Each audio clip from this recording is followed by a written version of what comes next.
Okay, so let's talk about disasters. When something terrible happens, you see this incredible wave of human kindness, right? People just want to help. Today, we're diving into a European project called EMMA that's trying to solve a really interesting problem. How do you take all that well-meaning chaos and turn it into real, coordinated action? I mean, really think about that for a second. In those first critical hours, you might have hundreds, maybe even thousands of people showing up, ready to work. But what if that amazing surge of goodwill, without any system to guide it, actually creates a whole new layer of problems for the people trying to manage the emergency? So, here's how we're going to break down the EMMA project. First, we'll look at what I'm calling the chaos of good intentions.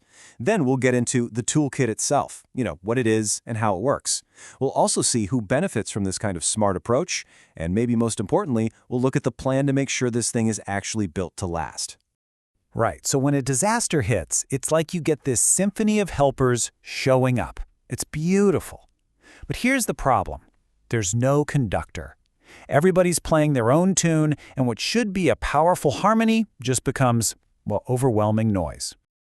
For the local officials on the ground, this is a complete logistical nightmare. They're scrambling to figure out, okay, who here is a doctor? Who can operate this equipment? Who's even available right now? And they have to do all this while also trying to give urgent safety briefings. The result? You get critical delays, people doing the same job twice, and just missed opportunities to help people who are in desperate need. So, how do you bring order to all that chaos without squashing the incredible energy of all those volunteers?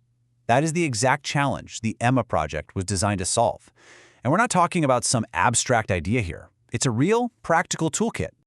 At its heart, EMMA is really all about simplification. It's a toolkit made to slice right through the red tape, giving emergency managers a super clear way to organize and talk to volunteers. The whole goal is to take that chaotic energy and turn it into a focused, effective response force. And this isn't some project that was just dreamed up in an office. It is a genuine pan-European collaboration. You've got coordination led from Spain, the tech being built in Denmark, and then you have on-the-ground pilot sites in Italy and Greece. By putting all that together, the strategy, the tech, the real-world feedback, the whole project gains this immense credibility. It's actually being designed by the very people who will end up using it. Okay, so we've got the what and the who. But how does EMMA actually work on the ground? In the middle of a crisis. Let's break down the mechanics. So, the system has two parts that work together perfectly. On one side, you have the municipal dashboard. Think of it like a command center for officials where they can post tasks and get a live look at what's happening. And on the other side, there's a simple app for volunteers where they can list their skills, see what jobs are available, and get critical info right on their phones. But here's the secret sauce, the thing that makes it all so powerful. A smart matching engine that connects those two sides. It's not just about finding any volunteer, it's about finding the right one. So someone with first aid skills who lives 2 blocks away and is free right now gets matched with a task that needs exactly that. Now that is a game changer. And a system this smart doesn't just help the people in charge. The positive effects just ripple outwards. So let's take a look at who really benefits from this kind of organized approach. The benefits are just so clear for everyone involved. Municipalities get help where it's needed, and they get it faster and more safely. Volunteers get clear instructions instead of just standing around feeling helpless. And of course, the communities that were hit by the disaster, they get a quicker, more efficient recovery, all powered by their own local heroes.